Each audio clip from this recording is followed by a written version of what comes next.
Odd. Oh, There we go. Greetings and salutations, everyone. This is Taker's Minion.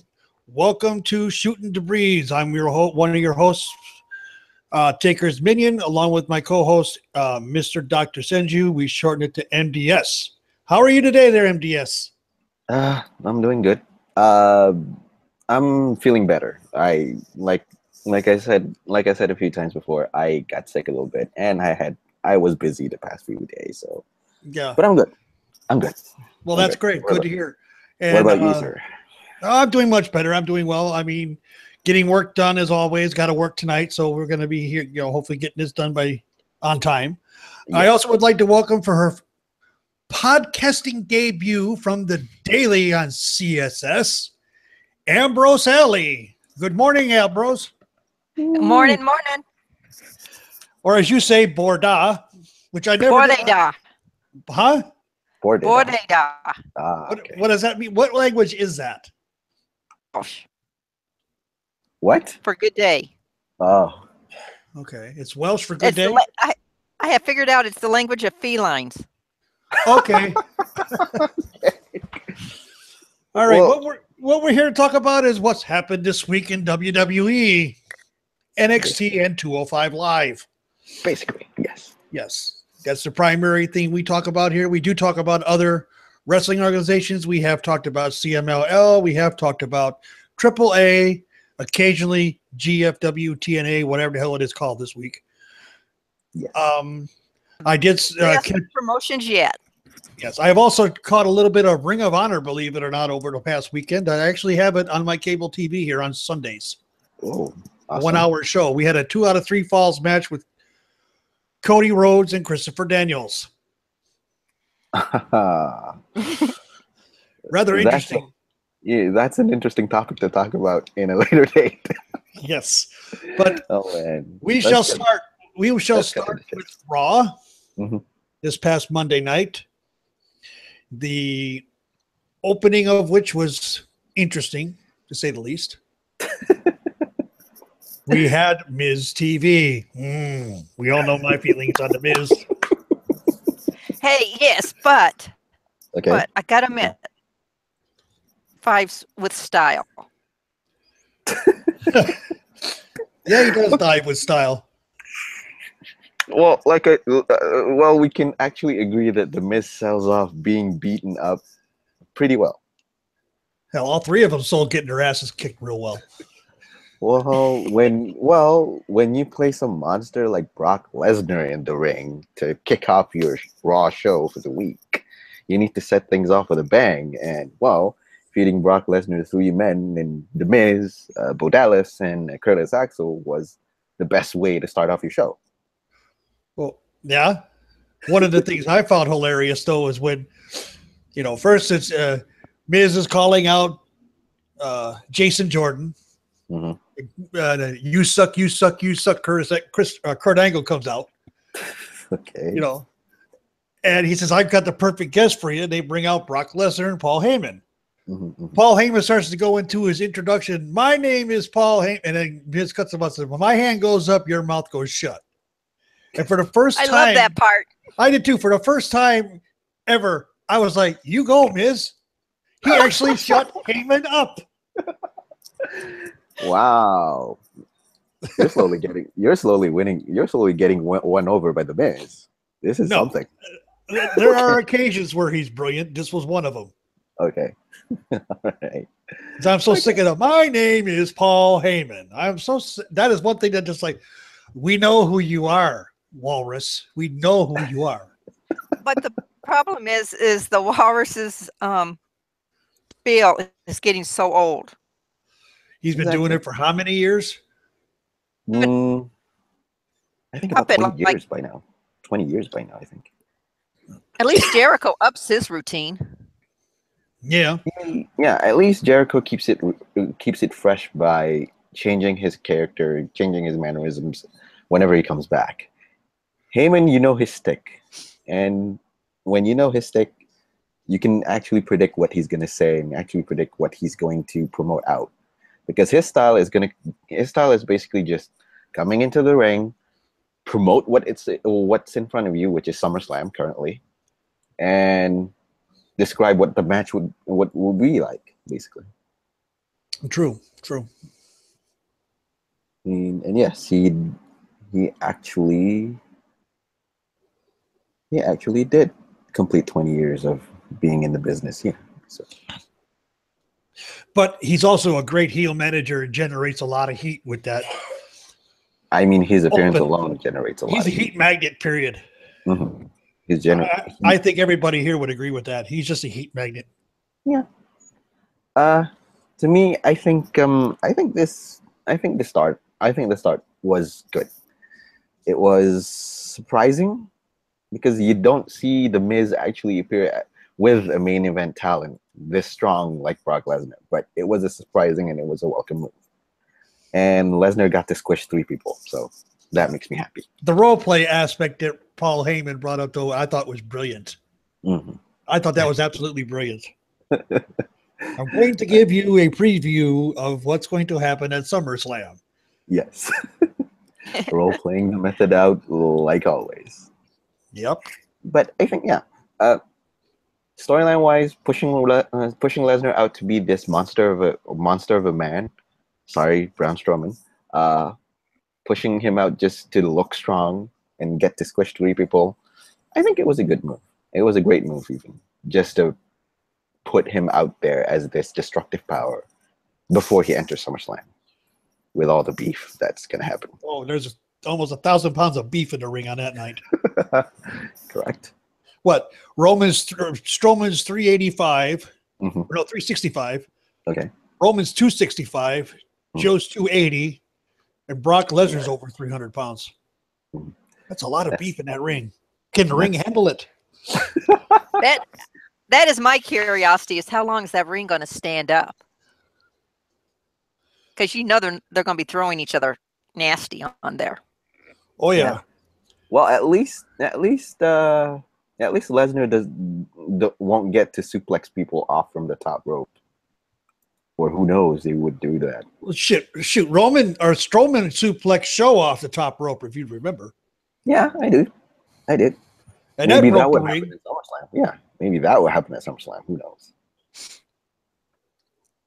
It's going to be Lesnar F5ing Strowman would probably break the ring. That's if he can get him up. I see those two getting into a shoot fight, to be perfectly honest with you, at some point. It's going to turn into a shoot because Strowman don't like to sell very much. He will sell, but he literally got to, because of the way his character is booked and the way he's supposed to be, it's almost like he's indestructible. True. Same thing with Brock Lesnar. Those two have been booked as indestructible men. Exactly. I can see that because both of these characters have been placed as unstoppable, dominating the opponent, has no quit. So pitting them together was like kind of like what you'd envision Brock Lesnar versus Goldberg supposed to be back in WrestleMania 20. No, WrestleMania 32. Was that 32? No, Ambrose? That was the second one. This was the first one where they stung the whole place up. That wasn't a WrestleMania where. Oh yeah. Oh, WrestleMania, yeah. Where they did it in Madison. They did it at MSG, and they stunk the whole place down. Yeah, I believe that was WrestleMania 32 or 20. I'm not sure. 20, I think so. Okay, but anyway, you have to go back and look. Yeah, but anyways, the segment was fine. I believe it was a good move, good start for a solid for Raw this week. I think they wanted to amp up the excitement for SummerSlam coming up, even though it's just one more week away, and they have only one more go-to show for Raw. But it was a nice change of pace. Yeah, the go-home shows in Boston. That's going to be interesting. Mm-hmm. But okay, let's move on. Next, we have Seth Rollins versus Sheamus in a rematch from last week. Yes. I mean, it was fine. It was fine. I think I can see both Sheamus and Rollins having a lot more chemistry again in this matchup again, because From what I can see, from what I noticed, these two kind of mesh together well. And with Sheamus's hard hitting style and Rollins's high risk, high reward maneuvers, it works wonders. It works wonders to tell a good story on the line. Yeah, but you always have the possibility of interference with Cesaro, and that reared its ugly head yet again and cost Seth the match. That was the one thing that really kind of ticked me off with Cesaro interfering, is because Dean getting distracted by an interference, but Seth shouldn't. Yeah, yeah, I could see Dean getting distracted because they call him Lunatic Fringe, and he's one of those types of people that, oh, shiny thing, and runs over there. Yeah. Oh, squirrel, shiny thing.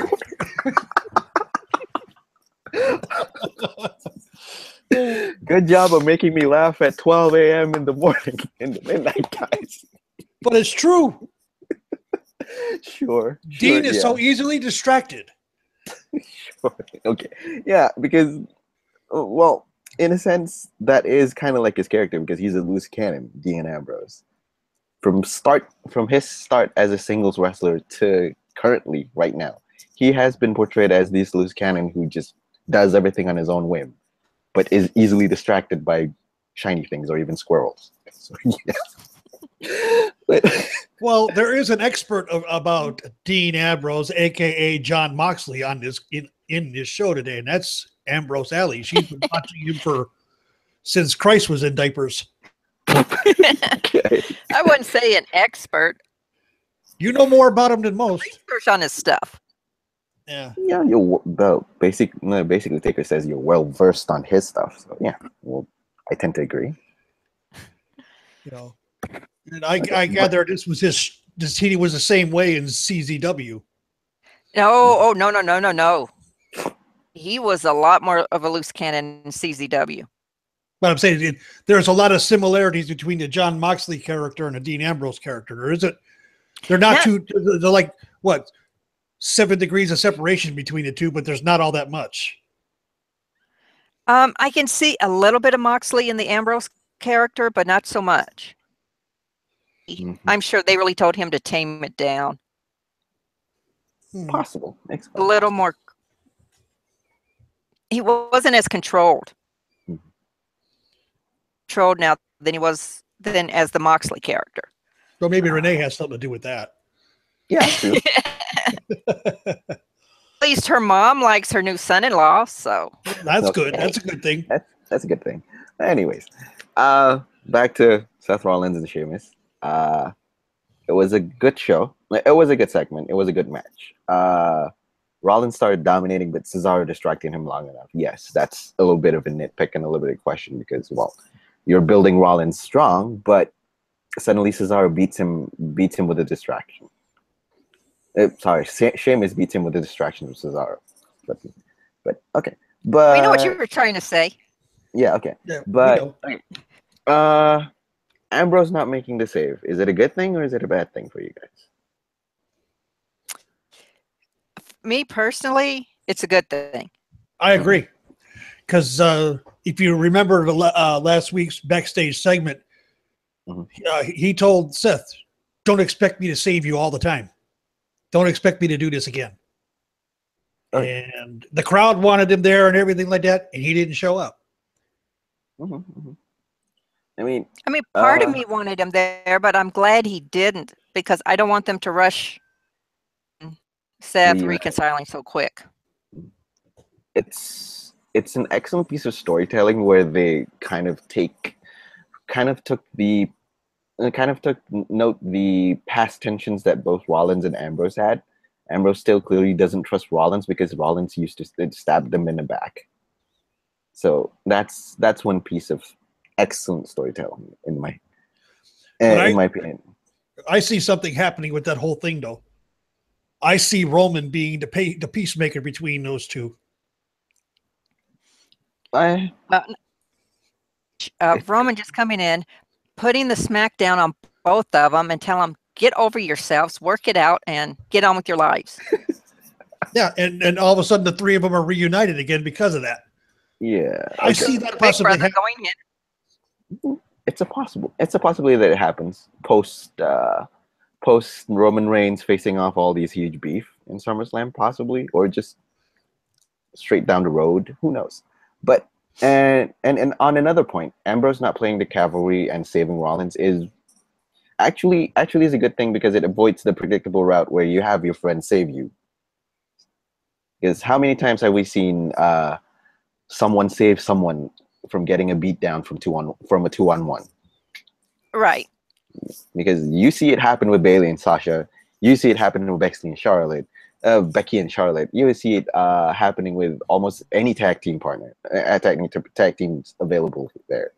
When you go face off against 1-on-1, it's a good piece of twist to a seemingly predictable storyline, but I like it. What about you there, Ambrose?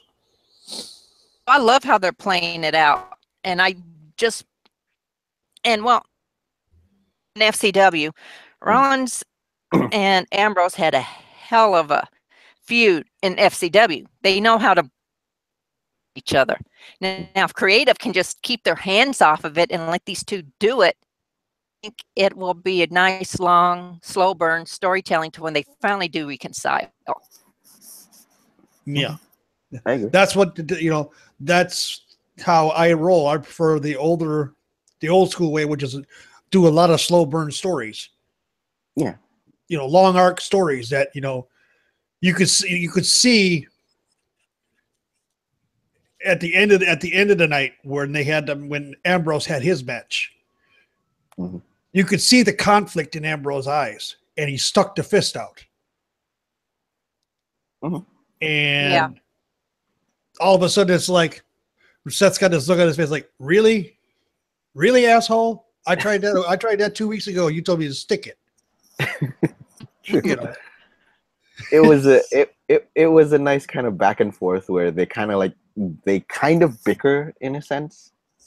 They wanted to, but they don't want to. So in a sense, it's refreshing to see.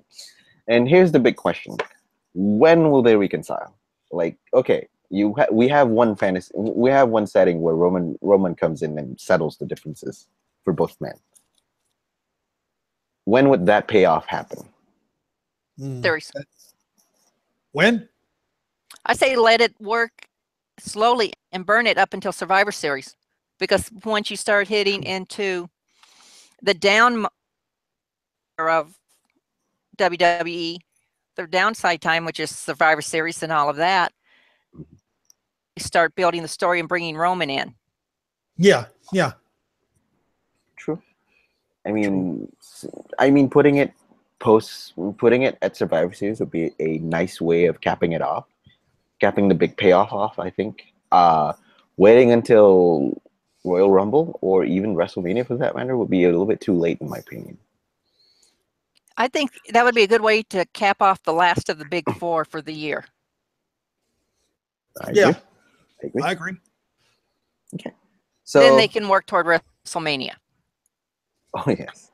Probably a reunion or probably just a triple threat match where they kind of settle their differences there and then, I think. If I want to fantasy book it. Yeah, Roman beats the crap out of both of them. Mm-hmm. Wait a minute, Roman beats the crap out of both of them? Why not Dean Ambrose? Because Big Brother has to go in and settle the fights between his two little brothers. Okay. But that doesn't always mean Big Brother's going to win. Yeah. True, but it's also his yard, remember? That's what I was going to go with. Considering the fact that right now he's kind of seen as the big guy in the locker room. So yeah. He's the go-to guy in the locker room. But okay. He kind of got that role handed to him, believe it or not. Yeah. By that victory over Taker, that makes you shed a tear or two. Oh God, did I ever?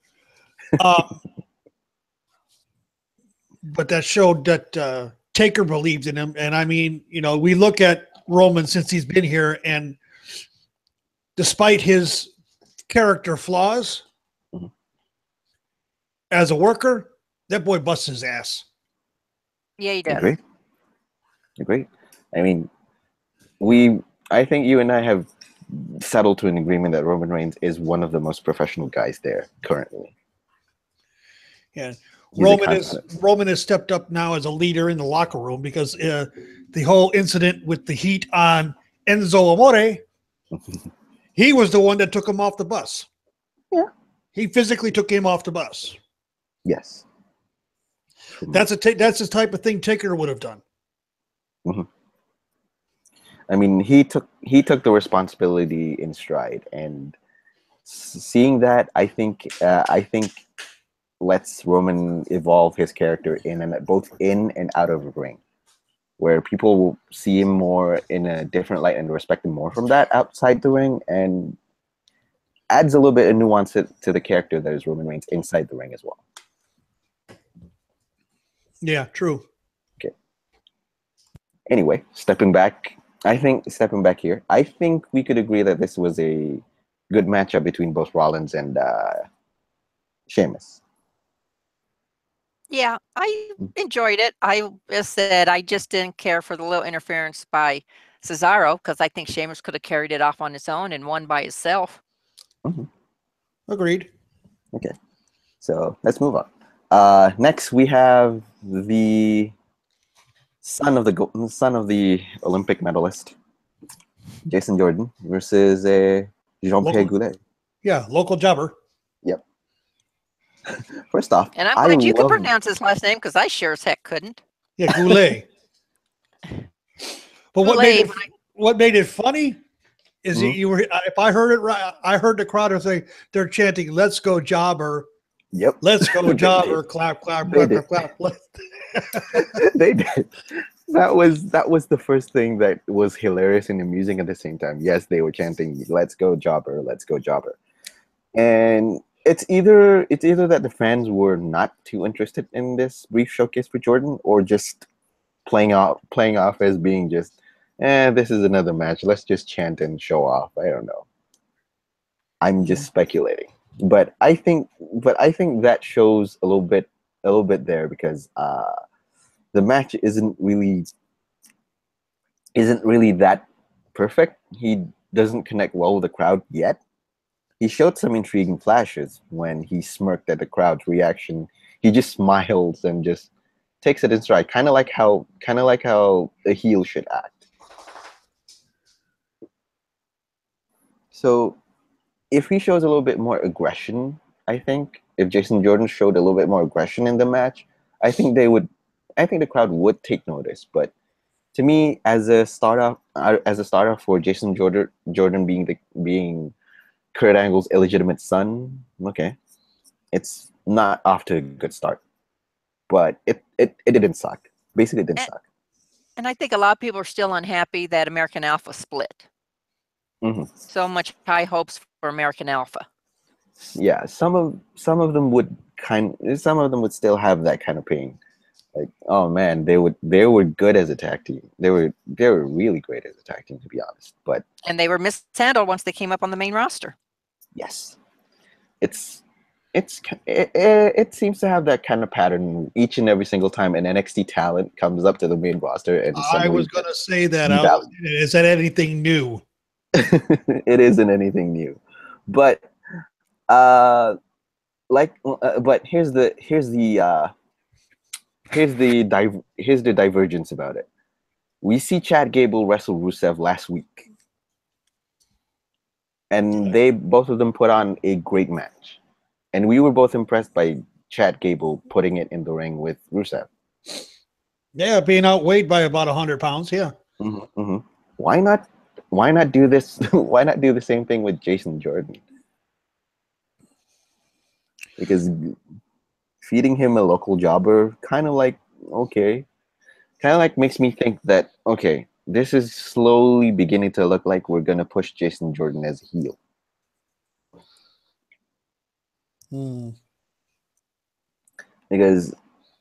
Because here's one point of story that I could suggest. If Angle keeps giving him easy competition like Jean-Pierre, like this week, there's plenty of room for you to argue about a story based on nepotism, where your father, aka the GM for Raw, feeds you easy targets and easy targets and easy targets. You're just moving up because you're Kurt Angle's illegitimate son. That's one point of the story that I could suggest. That you see possibly happening, huh? Yeah. I would agree with that. Yeah. One of the paths that they could take, because I'm not happy personally. I'm not happy with Jason Jordan being pushed as a heel, but I can see that happening now with the matchup that he has this week. So yeah, because if they are really actually pushing Jason Jordan as a heel, then yes, okay, fine. That's how it's.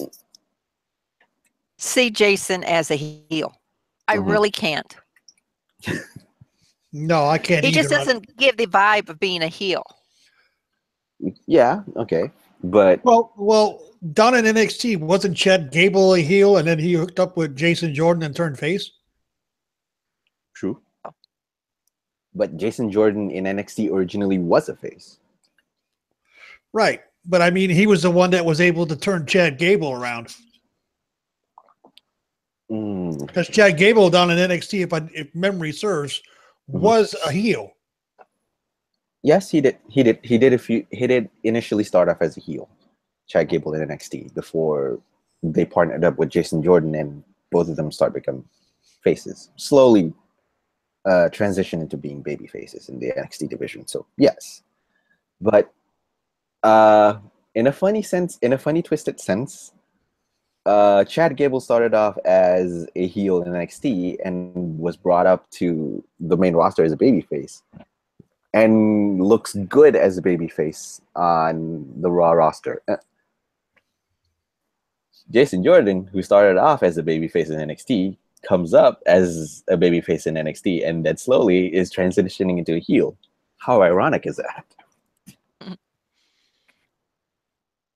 It's just that unless you have the talent, the charisma to go back and forth, or the mic skills to love you or to hate you, the expert of, I can't see. Jordan's got a lot of work if he's going to go a heel. Yes, because See it. Not true. Correct. I mean, I haven't seen Jason Jordan pull off a decent promo yet. On that flip side of the coin, neither does Chad Gable. But personally, I think Chad Gable connects to me more rather than Jason Jordan connects to me. So that's one thing. And for another thing, we can't forget that Kurt Angle could be that mouthpiece for Jason Jordan currently. Yeah. Just like how Paul Heyman is the mouthpiece for Brock Lesnar, where he's the one promoting and Brock Lesnar just stands there looking like $1,000,000 and does nothing. The same could be said with Kurt Angle and Jason Jordan. Yeah, but that would also then play into that nepotism too. See, one possible path. Oh, Daddy Dearest here promoting his son. How Daddy Dearest gives him easy targets to feed, or even gives him a #1 contendership title without really doing anything. So there's one thing. Yeah. I mean, yeah, okay.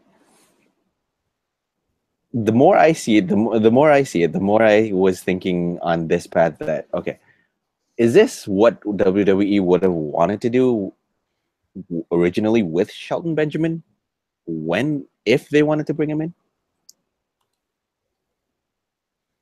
Wait a minute. What's with this with Shelton Benjamin? They're talking about bringing him back? No. We know that WWE isn't bringing in Shelton Benjamin now because Shelton Benjamin was injured. But I could not help but think that this would be a better storyline if they had Shelton Benjamin in Jason Jordan's spot. Problem is, Shelton Benjamin is too freaking old to be in Jason Jordan's spot. It wouldn't work. Fair enough. Jason Jordan's at the right age. Fair enough. For it to be legitimate, yeah. For the age differences to be legitimate, is Jason Jordan's right age. Jason Jordan. He's 23 years old. Yes. Kurt Angle's 43. And Shelton Benjamin is 30-some. Yeah, it wouldn't work. Boy, Kirk started out young then, huh? Is that anything unusual, though? Is that really anything unusual, Ambrose? No. Not in today's times. Take the obvious. Okay. Shelton Benjamin, yes, he's 42. Surprisingly, he's 42. But anyway, the match was fine. Just that the match didn't connect. The match that Jason Jordan had this week didn't connect well with the crowd. That's all I'm going to say. No, it didn't. Yeah. I think I had a bathroom break during that match, by the way. I think so. I saw parts of it. It was like, ugh. It was in that spot to, I think it was a cool down match because after that was what? Bailey came out for her interview, if I'm not mistaken. Yes. Don't get me started on that. Yeah. Well, and why Bailey not? That's next up anyway. Yeah. Why don't we just start it now? Yes, let's start now. How was your opinions there, Ambrose, of what you thought of that whole thing? The booing, I don't care what the reason was behind the booing. It was that the minute that started, that just really segment because I was starting to get angry. Because it's not her fault that she got injured like she did. Point taken. Yeah, that's one new point I can take because it's not her fault. Yeah, it's not Nia Jax's fault either. It was just a freak accident that happened. Yeah, it's like Seth's tweaking his knee or his ankle or whatever it was when he just jumped off the turnbuckle. And how many times has he jumped off the turnbuckle? Right, or the time he threw, inadvertently injured Finn Balor's shoulder. I mean, Finn said he took the bump wrong. He even said it on his own. On his own Twitter feed, I think. Not only there, he also said it in that network special they did about him that I actually put a posting up about. That he took the bump incorrectly. He tried to protect himself by hitting the top of the thing and jerked his shoulder, dislocated it, and did more damage than they initially thought. Okay. But here's the thing, though. If we're saying that this is a similar process with Bailey, then that means they're gonna avoid what we would fear the most, which is have Bailey turn heel when she comes back. I'd say this is perfect for it. Yeah, I'd say that we say it's perfect for it, but if we want, well, let's put it this way, because you brought up Finn Balor's case where he got injured, and he didn't blame anyone else. He just blamed himself for kind of landing improperly, and WWE kind of pushed this storyline with pushing the tweets and even putting an interview out for him. This is a similar pattern with Bailey in a sense. Yeah. And that's what I'm afraid of. They wanted to go with a predictable route like this and keep Bailey face. That's what I'm afraid of. And her baby face character just ain't working. Yeah, true. It's working with the little girls ages 6 to 10 or 11, but once they get older, their affiliation will change. They're going to switch to someone else because, the little fangirl character that Bailey is playing is great for the little ones to get them in. But when they get older, they start their tastes are going to change. I mean, we all love Bailey and the way she is, her bubbly, jump around the ring, act like a little kid, fangirl, blah blah blah. We all think it's cute, but cute only goes so far. And after a while, you get to the point where it's like, I don't want to. I'm tired of this. It's not doing anything for me. Exactly. And that's where I'm having the issue is that Bailey's character isn't really doing anything for me anymore. I never could get into Bailey's character, but I guess mainly it's because of my age and that whole little fangirl thing just for me. And so I never could. I don't think it translated well to the main roster. It didn't, because I agree, because Bailey had a small crowd working in that working for her in NXT, where she can actually connect with the crowd better. Transitioning that character to a larger stage in the main roster and also to the WWE universe as a whole, it's going to reach a certain point where the connection doesn't work, because you're reaching about like 10 times the number of people, or even 100 times the number of people. Some would connect, and if they don't connect to the character of Bailey, the negative effect would be magnified a lot more on the main roster.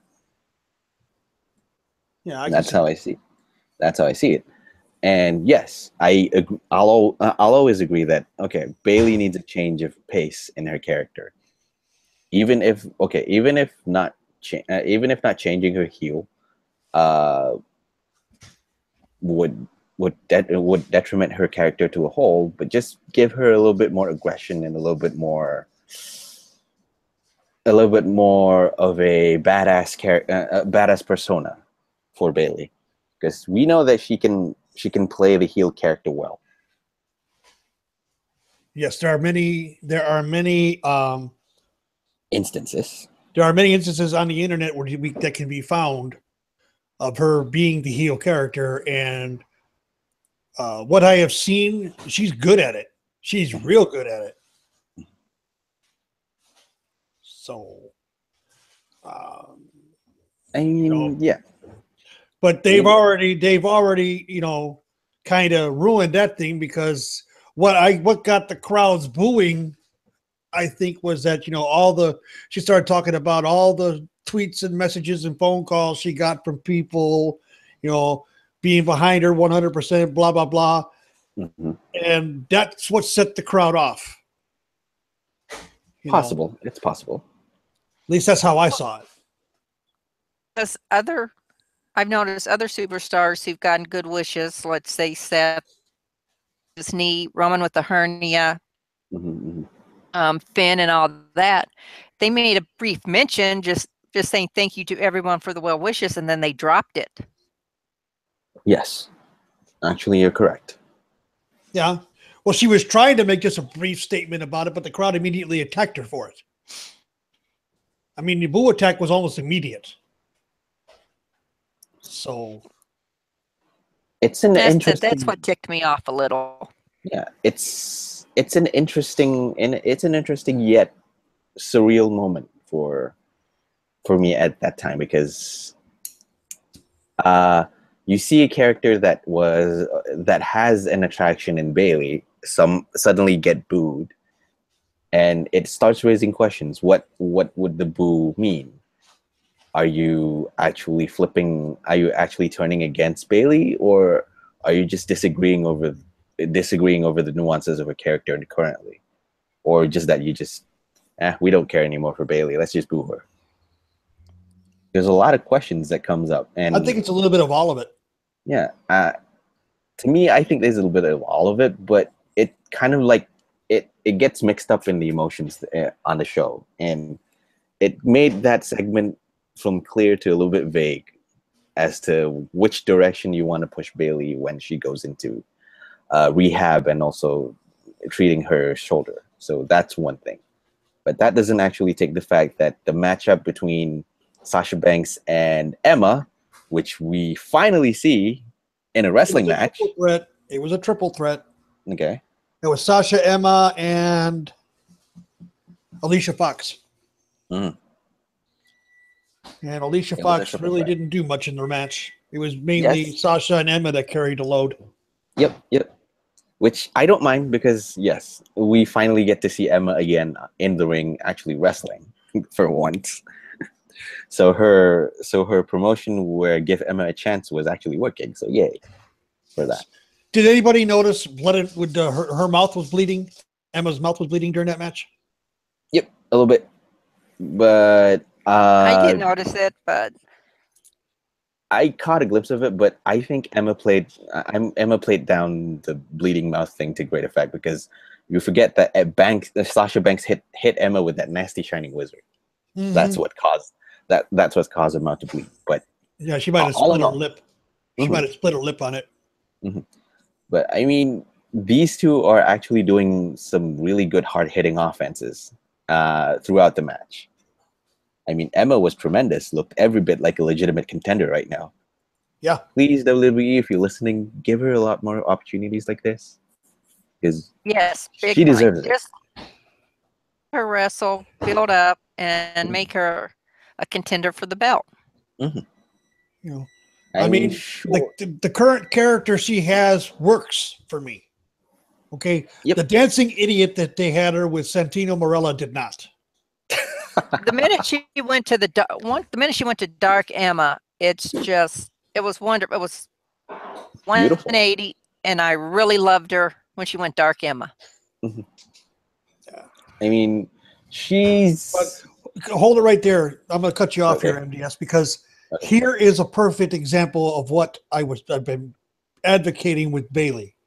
Okay, the Emma character of the dancing idiot that was affiliated with Santino Marella did not work. We all know that. We all saw how miserably it failed. Yes. Is that agreed here with everybody? Agreed. Yeah. Agreed. They send her back to NXT, and she turns over to this dark character, Dark Emma, to what she is, and has built it into what it is now. If they can do something like that with Bailey, it'll be a lot easier for Bailey to get over if they twisted her up a little bit. And like I said, they blew the perfect opportunity because she started talking about the well wishes. And my premise on Bailey turning heel was that the NXT universe and everybody didn't care she was hurt. They forgot about her because her character is a joke. If they had gone that route instead, or she went radio silent after her injury and went off to do her rehab and everything, and she didn't say anything, she didn't tweet nothing, she didn't do anything on the social media, and came back with the attitude that nobody cared about me, this, that, screw all of you, I don't need you, and turned on everybody, I think it'd be a lot better setup, in my personal opinion. I can see that. Long enough to tell creative or whatever that that's the way she wants to go, for her to go that way. Because if you remember, Emma did eventually turn down the glamorous Emmalina or whatever that crap was she was supposed to do. Right, the Emmalina character, which now Lana's got. Right. But Emma was strong enough to say, I'm not doing it. Yeah. Well, are we saying that Bailey, outside of the character Bailey, she's just a yes person? Just okay, I'll do this. Okay, I'll do that. In a sense, I think she's a yes person. She doesn't have to be, but I feel that in NXT, Bailey's developed could probably say, come on, let's do something with my character. Let's change it. Let's make it a little bit darker. Let's do something compared to someone like, say, Dana Brooke. Yeah, Dana Brooke. Who is directionless right now. Right. And Emma, when told him no, she was not going to do the Emmalina thing, she really didn't have any credit or anything to back her up, but she stood her ground. Stood her ground. And Bailey stand her ground. I think she's still, and Bailey's been on the main roster now, what, 18 months almost? Bailey, 18 months? Almost. Yeah, okay. She came after the first Raw pay-per-view after the brand split. No, it's been just over a year now. Yeah, she debuted after SummerSlam, if I'm not mistaken. God, has it been that long already? It is. It has been that long, my friend. Wow. Just wow. Don't forget that Bailey actually has been in the WWE system, the WWE company for 4 years now, 4+ years. Yes, and she's been nothing but that fangirl character for the last 4+ years. And there are times, and you can see it in her face, there are times where she's really bored with this character because there's no room for her to grow it. She is stuck in this tight little box and can't force her way out. Proof positive was the kendo stick on a pole match where she got the stick and, did all the actions like she was going to do it and still got her ass kicked. Yeah. They kind of blew they kind of blew it numerous times where they could introduce Bailey with a little bit of aggression and a little bit of badassery in her character, and they blew it. Not once, like a couple of times. And it would have been it would have been perfect if they had done it against Alexa. Mm-hmm. Like it would have been perfect if they took the shot if they took the shot with Bailey hitting Alexa with the kendo stick. But no, we need her to be this niche, this character who attracts this niche of customers right now. But you see, that's No. we saw the aggressive side of Bailey in the Iron Man match on NXT, the 30-minute Iron Man match. Yeah. With Sasha. Surprisingly, with Sasha Banks. And the crowd down at NXT went absolutely batshit crazy when she started basically kicking Sasha in the head at the end of the match. And her tying up the ponytail pretty well. Tying up the ponytail even higher, just kind of like Ats didn't want to stay character, but that's one thing. Lose the ponytails. Okay, I can see that, but okay. Why, it was so fun for when Nia made fun of her with the ponytail. Yeah, true. Okay, but anyway, that match with the match we were talking about was Emma and Alicia Fox and Sasha Banks, which ended as expected. Sasha going over. Yep. Locking Emma in the bank statement. Yep. Chain of wrestling, how that ended up into the bank statement at the very end. Yes. It was great. The flow was great as it is. So, but from moving on to a solid women's wrestling match to a storyline that made no sense. Enzo Amore and Big Show versus Luke Gallows and Carlos. Against the good, Enzo and Big Show against the Good Brothers. Okay. This is a match that happened. Pretty much. That's Did it all really? It happened. It wasn't my imagination then? No, it was a match that was there. It was a placeholder, basically. You can place anyone else in this spot and you won't notice anything. I mean, I know that WWE wanted to create the story between Big Show and Big Cass and Enzo Amore in the middle, but seriously speaking, the story has disappointed thus far. You think? I mean, it's disappointing to me. You I think? mean, you're gonna say that it sucks. You're gonna say that it sucks, and even worse. I'm just saying. It's a match that to me right now, the storyline is making absolutely no sense. Mm-hmm. None. It starts, it stops. It starts, it stops. It's like what? Wait, there's no flow to this story. Yes. Okay, none. There's no continuity to it. Yeah. What is Big Show here? Is he feeling sorry for Enzo, trying to replace Big Cass as his big brother? What's the reasoning behind these two guys coming together? What is that reasoning? I'll let Ambrose answer that question before. I have I no word for that one.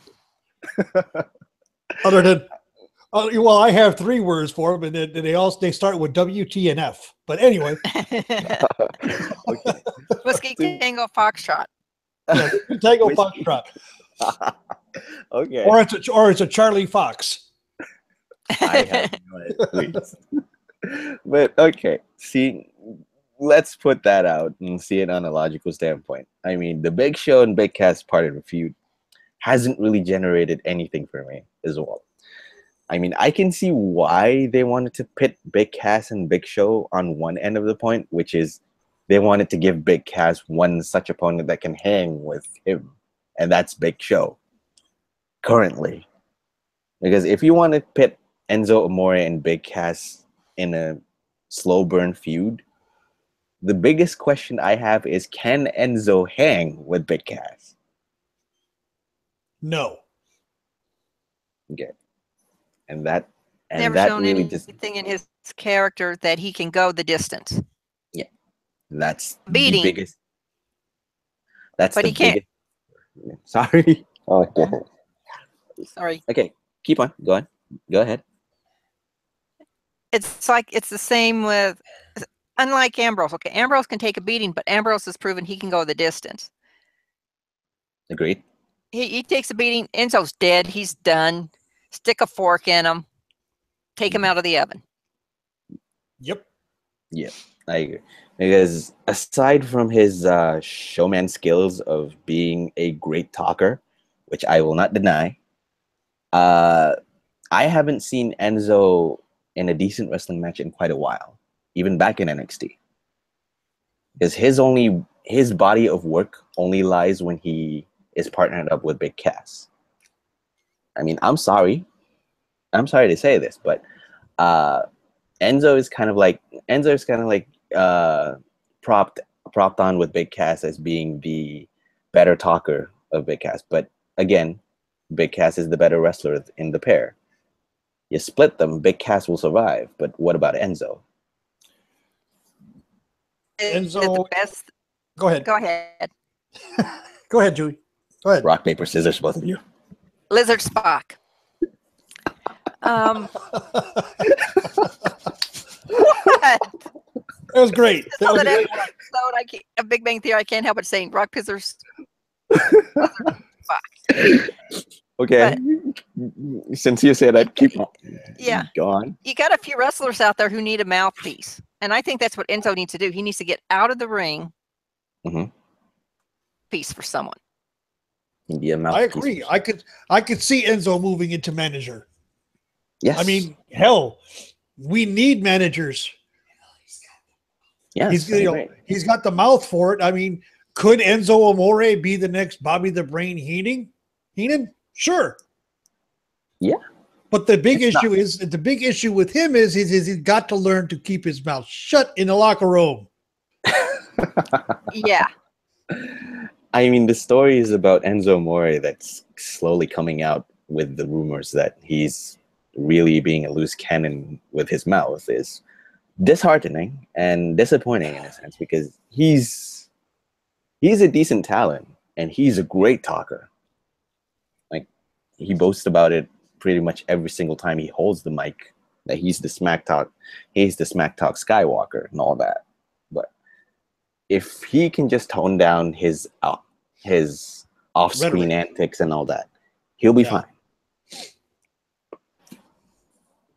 It's just that. Well, like I said, another thing about Enzo Amore, Mm-hmm. and I've said this about many folks in the past, he's no Batman. He's a freaking Robin. He's a sidekick, and that's all he'll ever be. He'll be if he's on a face, he'll always be a face as a wrestler. He'll be always doing the face in peril, getting destroyed by everybody. Mm-hmm. Make the hot tag, and hopefully the team member or teammate will be able to save him. True. I can agree with that. I mean, it's sad to say, but unfortunately it's true. I'm waiting to hear the "Let's go Enzo sucks" chants. I haven't heard that yet, but I know it's coming.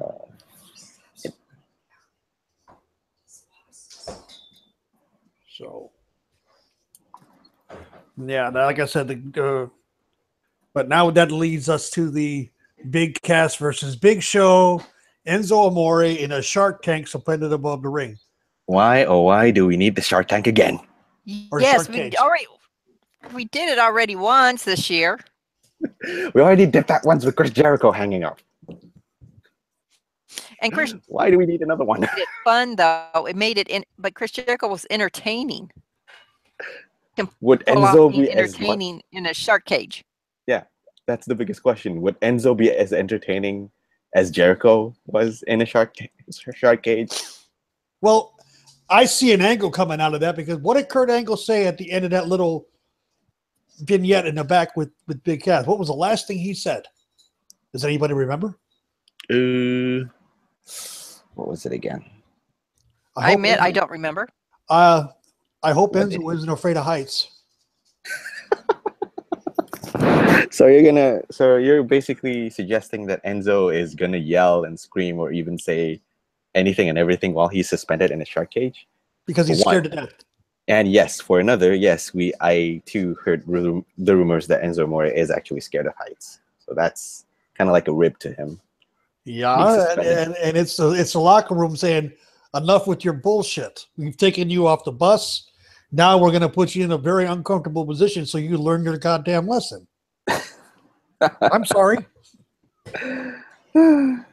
This Now, if he really is afraid of heights, I can actually empathize with him on that because I am.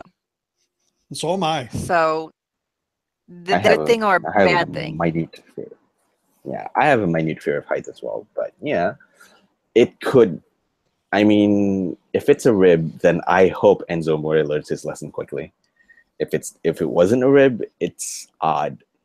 And like I said, why do we even need a shark cage being suspended over the ring again for this year? You already did it once with Chris Jericho. Please don't do it again. Well, It's easy. Go ahead, Julie. Go ahead. Okay, we had Shark Week. Mm-hmm. I ran Sharknado Week. You get a week's break, and then you get another shark thing.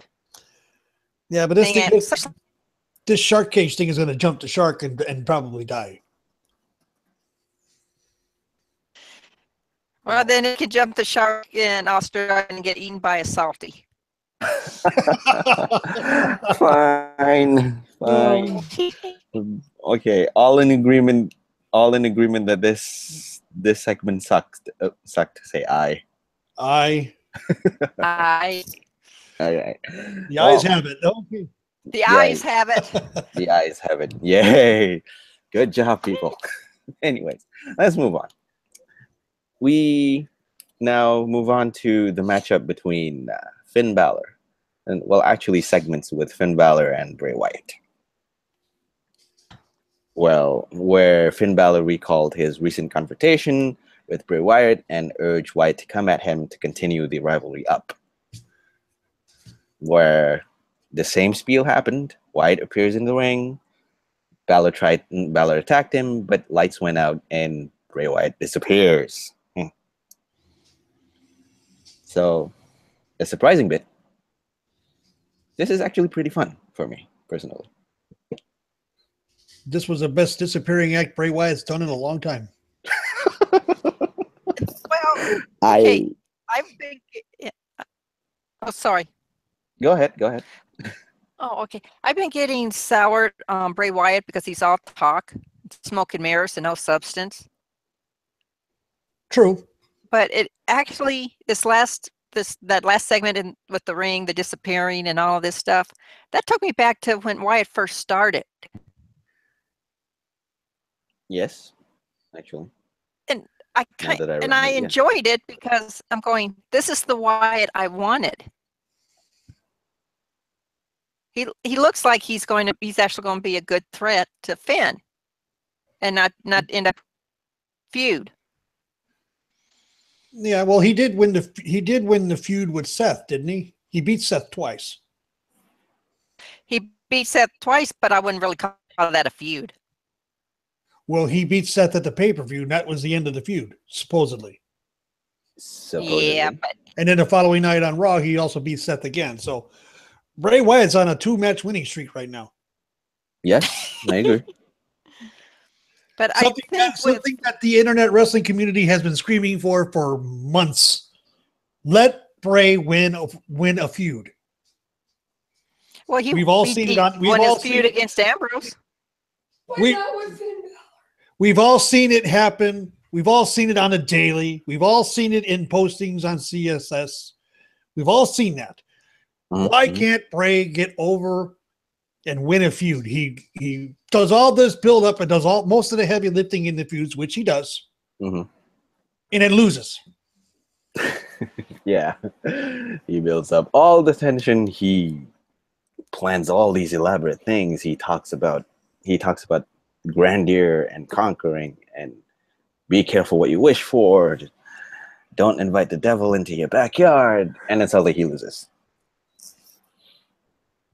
At least in this segment with Finn Balor, I think the mind games has been pretty fun. It was a welcome change of pace for both of them.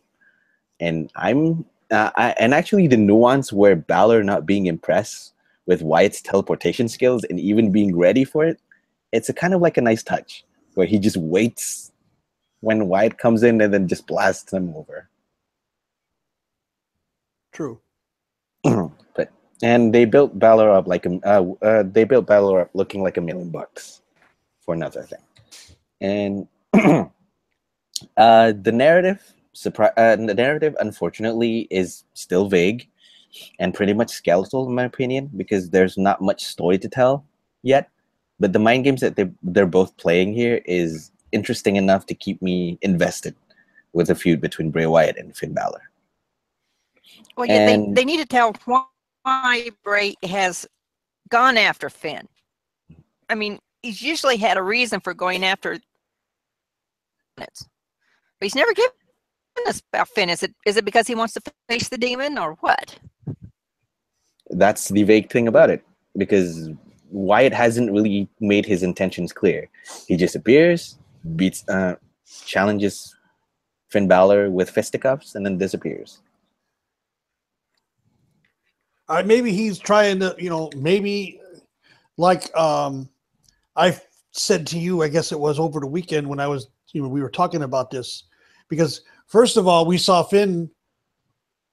First, it was Balor was in the ring, and Bray popped on the screen and then appeared in the ring and then was gone.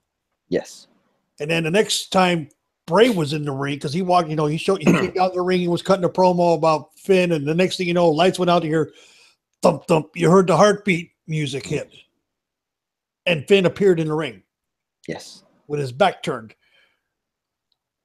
And you could see it, the character of Bray Wyatt was highly impressed by that.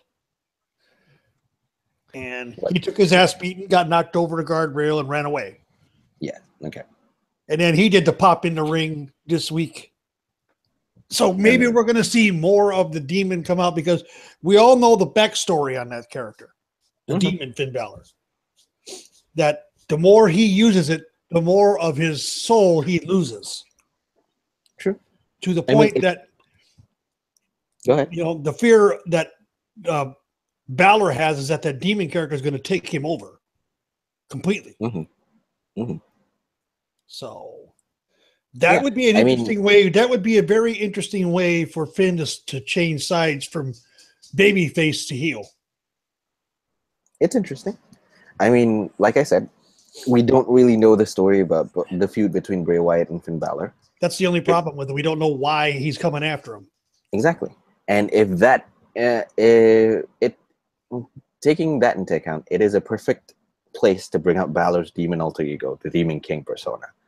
And if what you posited is actually quite true, where each and every time Balor brings out the demon more and more tries and takes over, it could make a very subtle twist to heel persona for Finn Balor. Probably even side with Bray Wyatt for all I think of. That would be interesting. Yeah. You siding with Bray Wyatt? Yeah, Finn siding with Bray Wyatt for a bit, just to cement the heel character down, pat. And probably just aligning himself with the Good Brothers again and creating the new Bullet Club. But hey, that's another story altogether. Yes. Well, you can't do another bring together another Bullet Club until you get the Shield reunited, because that's your money match right there. You ain't kidding. That is money. Yes. They would be able to print money with that one. because that could be. Wait, whoa! I just had an idea, Okay. and it's all Ambrose Alley's fault. Thank you. Okay. What's the idea? What's the idea? We formed the new Bullet Club or whatever they want to call it with Finn and the Good Brothers.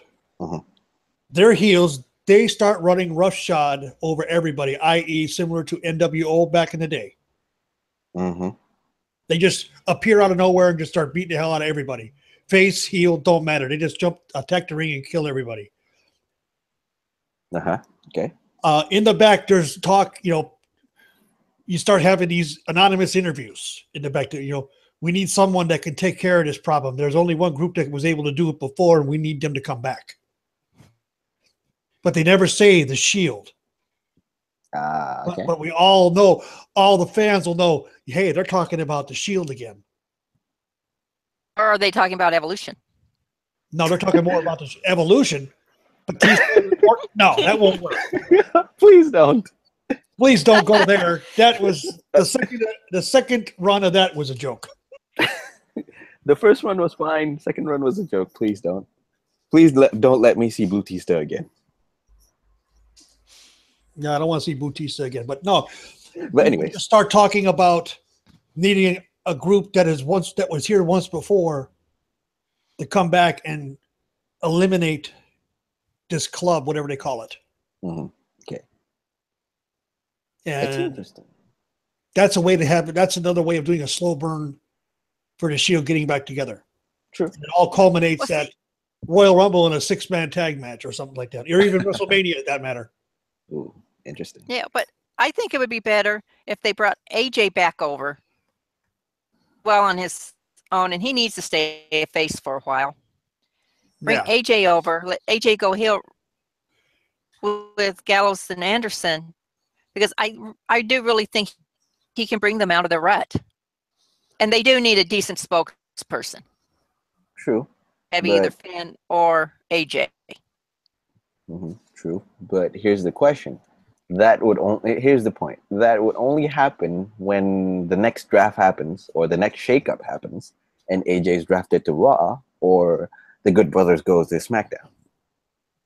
Okay, but if AJ retains the belt, which they think the speculation is that the next shakeup's going to happen shortly after SummerSlam, if AJ still has a U.S. title belt, does that mean Miz and Maurice are coming back to SmackDown? To SmackDown. Oh, joy.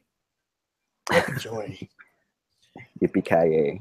Yes. It's all speculation, but it could happen if The Miz still holds the Intercontinental title. Because let's remember, we can't have both secondary titles in the same show. Because these titles aren't cross-promotion, unfortunately. I still say Money in the Bank briefcase, it should be. But anyway, the feud... anyways, back to Finn Balor and Bray Wyatt after all our speculations and all that. Story-wise remains unclear, very vague. We don't know what's going on. But the mind games they're playing is very creative and very invested. And I'm very invested in seeing what's going to happen next. So yeah. And we might probably see an appearance of the Demon King again from Balor. That's almost a guarantee, I think. But personally, I think we could say a word of warning to WWE, because please make the moment a little bit more powerful and a little bit more impactful with the appearance of Demon King. Because if Finn Balor shows up with the Demon King persona almost on a regular basis, it's gonna be like our previous argument last week about finishing maneuvers and signature maneuvers being used all over again. Yep. So that's one worry that I got, but mostly that's just nitpicking. Yeah, I just got a comment from somebody. Yeah. We were talking about Miz going back to SD Live. Yeah, they said, Miz and Maurice going back to SDL would save that show. I agree. Yeah. But then again, SmackDown doesn't really need a lot of saving. It's just that they have made questionable decisions. But let's get let's quickly move. Let's quickly try and knock down all the Raw things before we can move on to SmackDown. So next we have Dean Ambrose versus Cesaro, which is another, which is surprisingly another matchup that actually was pretty well. With Ambrose and Cesaro trading momentum, and and Ambrose actually surviving with Cesaro's offense a lot, even when he has that injury to his midsection.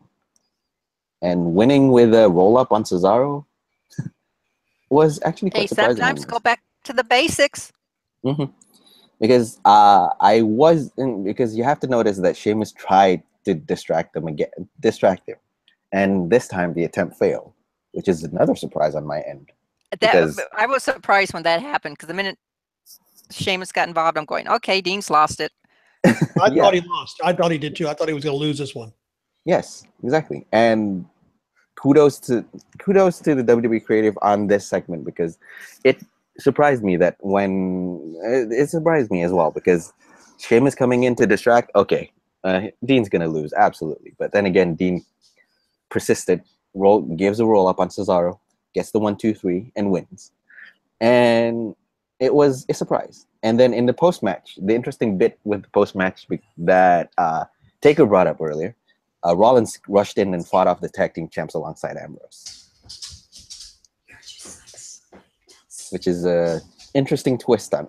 Which is an interesting twist. I mean, and then the move that Ambrose did, where he puts out his fist as if he's actually trying to say that he's willing to reunite finally, but Rollins shaking it off, adds a little bit layer of intrigue, don't you think? Oh, yeah. It was a little what? I missed something here. We're talking about the fist thing is, I didn't understand what you said. Okay. After the match where Dean Ambrose won with a roll up, right, they're gonna get a 2-on-1 again. This time with Ambrose, of course. But this time Rollins comes in for the save. This time Rollins comes in for the save, and then you see a small kind of like segment where Ambrose was mulling things over in his head, and then sticks out the fist for Rollins, and Rollins just shakes it off, and then just gets out from the ring. Yeah. In a typical flashback to 2 weeks ago, or is it last week? Yeah, that was good. I saw that, and that was interesting. It's kind of like doing the bait and switch, where you wanted to see the Shield, and initially Rollins wanted to reconcile with Ambrose. Ambrose shakes it off. This week, Ambrose thoughts it over. Okay, I want to reunion, but Rollins shakes it off. Kind of like what you said earlier on, where you said, "Really, where Rollins goes, really? Yeah. Now, asshole." And then just leaves. Yeah. We agreed 100% on that, because that's the way it looked. Like, now you want to do it, you asshole. Yeah, exactly. Now you got to convince me. Mm-hmm. I'll be right back, guys. An emergency's come up. Okay, no problem. No problem. But yeah, okay. It's kind of like a back and forth between these two. Yeah. Now that you look at it, one gives tough love, the other gives really asshole, and then just leaves. And then the other gives him the tough love, and then the other goes the same thing, really asshole. That's why we were saying that. That's why I said I see Roman being one to settle this. Yeah, they need somebody to come in and like mediate the problem. Yes. It seemed, but I don't know if Roman is past, because Roman's has really not interacted with them. Exactly. I mean, understandable, because Roman is locked with the main event segment. Yes. So we're just gonna wait until Roman settles that before we could even posit the idea of Roman Reigns settling the differences between both Rollins and Ambrose. So there's one thing. Okay. So, but in a sense, this matchup was fine, serviceable, fine, solid. But the only nitpick that I have is that the announcers were really weak on this matchup, because they drifted off from the wrestling match a little bit too much, in my opinion. Mm-hmm. And they're kind of their focus. They kind of lost focus on the match and went off on small segues and all that. But it's just a nitpick on my side.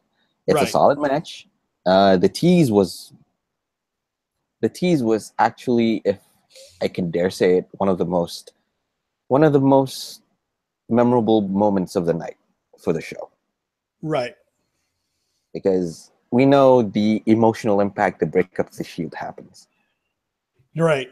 Yes. And WWE wisely dragging this bait and switch on with us is frustratingly beautiful in a sense, and frustratingly nice. Like you said, this is a slow burn, and Yeah. it's been a while since we've seen anything resembling a slow burn in a storyline. So I like it. Basically, I like where they're going with Rollins and Ambrose's story. So that's one.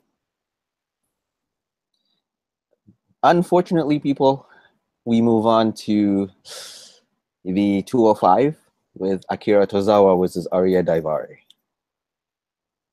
And it's a short, forgettable match, in my opinion. Like, I won't say that it's a match that happened. It's just a match that was a placeholder to put to just be a placeholder where you can just take bathroom breaks and all that. But it's a short, forgettable match. Far from both of these people's best efforts. The number one contender for the Cruiserweight Championship got another win, adding to his recent streak. Congratulations and kudos to Tozawa. But it would have been a good spot to slot in a different opponent for Tozawa rather than Daivari. I mean, the pattern that I see this happening is that the Cruiserweight sure knows how to wring the energy out. Sure knows how to wring the energy out with repeat tossing the people again and again and again. So that's one thing. But on the plus side, we see Titus O'Neil again, and we see the plugins for Titus Worldwide faction is growing in chemistry and looks like a more cohesive unit. So there's one. And Yeah, I see that. I mean, I'm like I said before, I'm pretty much surprised with the traction that the Titus brand and the Titus Worldwide thing is going on. But in a sense, it's a positive thing as well, because they're slowly looking to be like a more tight knit and more cohesive team now, and I kind of like it. Yeah, true. Very But true. but again, this is a short, forgettable match. You can watch it if you want, but then again, if you missed it, you won't be missing anything. You're not missing much. Yeah, you're not missing much. So let's move on to the other the women's wrestling match: Nia Jax versus Mickie James versus Dana Brooke, and another triple threat. The second tier triple threat, in my opinion. Yes, the second tier of triple threat matches, because we only see, because the whole match centers on Nia Jax dominating both opponents of Mickie James and Dana Brooke. But then again, when Nia Jax was taken out by both was taken out, and then we see Mickie James and Dana Brooke brawl with each other and slap each other around. That's kind of like a little bit surreal, because you're taking off Nia Jax just to give her a rest a little bit, and then lets her come barreling back in the ring and overpowering both James and Brooke. Right. But it was also, you could see something I saw in the match. Mm-hmm. And from what I'm gathering, it's like Mickie James is being like a mentor to Dana Brooke, and you could actually see the mentoring going on in the match. Point taken. I could see that, because by way of taking out Nia in that match, Mickie slots in into the mechanic role where she guides Dana Brooke in the match. Yeah, Right. I could see that. Yeah, I could see that, because it's an interesting segue. But Match wise, this was basically a glorified squash match where you fed Nia Jax two wrestlers. Yeah, totally agreed. And like you said, this is the second tier match of the women's division, where you have the excellent matchup between Sasha, Emma, and Alicia Fox on one end, and then you come to the other end where you have Nia Jax, Mickie James, and Dana Brooke. Not to knock on both Mickie James and Nia Jax, because we both know that Nia Jax was built to be the powerful women wrestler, and Mickie James has bundles of talent. But I think this was just a serviceable match, a decent one with nothing memorable happening in between. So right, exactly. And I mean, that match, it was predetermined. Everybody in the building knew that Nia was going to be the one. And now we got, coming up next Monday on the Go Home show, we've got Sasha Banks versus Nia, which is going to be an interesting match to say the least. But do we see some kind of shenanigans in that match where all three of them are in a triple threat in Brooklyn at SummerSlam? That's the big question now. I hope not. Oh, you're really back. Hope. Welcome back. Welcome back. Yeah, Go ahead. Because we already got the Fatal 4-Way for the Universal. Mm-hmm. Don't need a triple threat or anything like that. We need a one-on-one. I agree. I mean, the match I would really like to see, and I'm being perfectly honest with you guys, that I know it's against everything everybody wants, is Nia Jax, Alexa Bliss. Here's the surprising bit. I agree. I would love to see that match.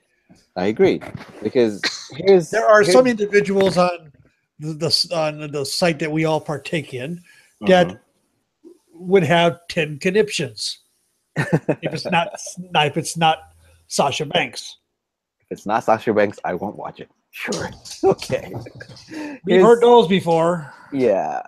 Here's one knock against that idea, because the way I see it, had WWE better explored Nia Jax and Alexa Bliss's alliance beforehand, the possibility of them fighting in SummerSlam would be a much bigger deal, though. As it stands right now, the story that they have with Jax and Bliss is the story would have to be quite rushed, with little to no build-up and not a good enough payoff in the end. No. Because it can happen. Yes, I agree. It can happen, and it's an interesting and new pairing between Nia Jax and Alexa Bliss, possibly forming an alliance and then flipping the tables against each other and fighting against each other. Probably not on SummerSlam, but we could see it happening on Survivor Series. Who knows? Because the way I see it, they haven't really built the story between Nia Jax and Alexa Bliss. Not much yet. No. That's the way I see it anyways. But, so if Sasha Banks wins, are we going to have shoot fight? Ooh. How long, what's the over under in that match for Alexa Bliss's nose getting broken again? I knew you were going to bring that up again. Let's see.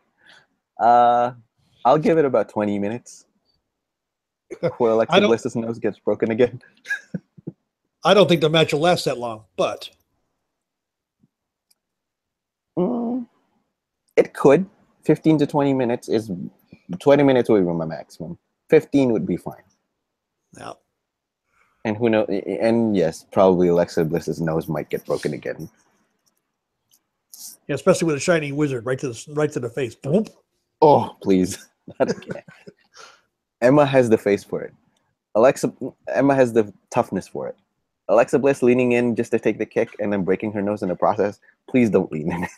Well, It's not her. It's not anybody else's fault but Alexa Bliss that she leaves with her freaking nose. I know. I hear someone in the background giggling. Of course, because it just makes me think it's like that one time with Ambrose. I kept saying he's got to quit leading with his chin because it seemed like every match he was getting his chin busted open. Yeah. It's like they all go through stretches where they're leading with the wrong body part. So Okay, I'm not going to get crude. I'm going to be. I'm not. That's right. This is a PG show.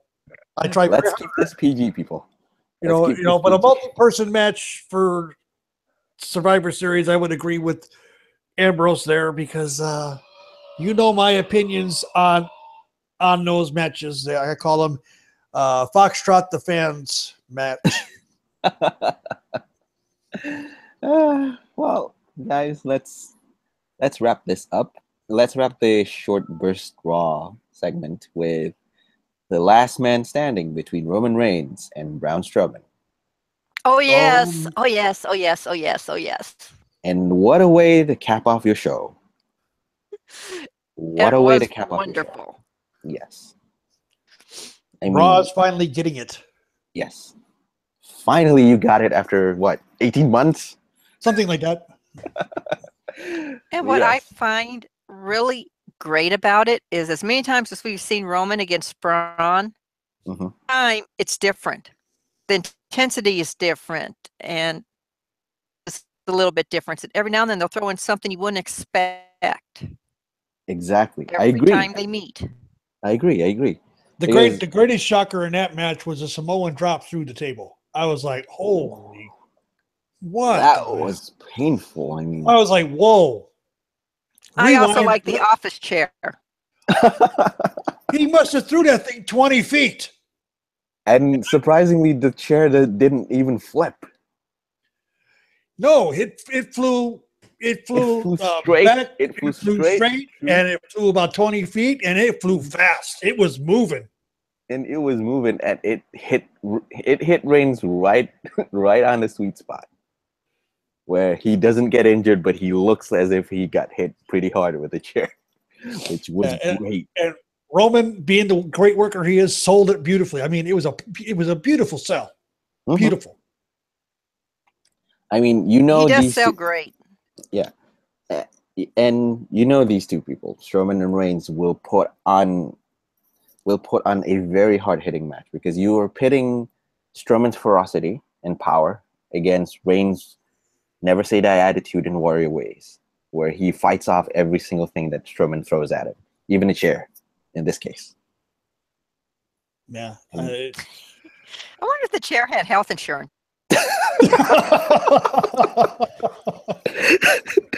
Is it the time to be talking about health insurance for the chair now? Well, that's good. That's a good one. Okay, wait. I'm going to have to steal that one for later use. Okay, take it all you want. Okay, the match. Oh God. Okay, give me a moment. Okay, moment. God. Okay. We got SmackDown Live next week. We gotta move along here. We're already at about 90 minutes, so it doesn't seem like we've been on this long. But hell, when you're having fun, hey, let's keep going. Wrapping it quickly. This matchup between Strowman and Reigns was surprisingly fresh, even though we've seen it plenty of times. The post match was awesome as well, with Samoa Joe coming in and presenting Joe as a ruthless predator who takes advantage of his opportunities that he has is wonderful. And I never hated Joe more than when he did that. Well, what I see happening now is that next week, Monday, we see a similar type match strictly between Strowman and Joe. Ooh, interesting. Because put the coquina clutch on Roman, would Strowman had won? That leaves a question. That the show ended on a question, an unspoken question, but a question nonetheless. And what a way to cap off a show. Good plot. Yes. Because they'll make you want to turn in to see what's going to happen. Next week. Exactly. Exactly. And my God, I cannot wait for the 4-way. I cannot wait for the 4-way. I can't either. It's going to be something special. Hopefully it will be something special, but I feel like it's going to be something special. They just better make sure that ring is nuclear proof. And beef proof too. Nuclear bomb proof. If it's nuclear bomb proof, it'll be able to survive the beef. Okay. Okay. Quick wrap up. What's the grade up for this week's Raw? I'd say it's about B. I'd say it's about B for me. A solid B. Go ahead, Ambrose. I went with a B+. Ooh. Okay. I was saying B+ as well. I mean, everything is working its way towards SummerSlam. All those storylines are being, all the storylines were progressed some more than others, but they were all progressed, which is what you want to do. We'll see how they do it next week, Monday, with their go home show. That's going to be the test. Yep. Yes.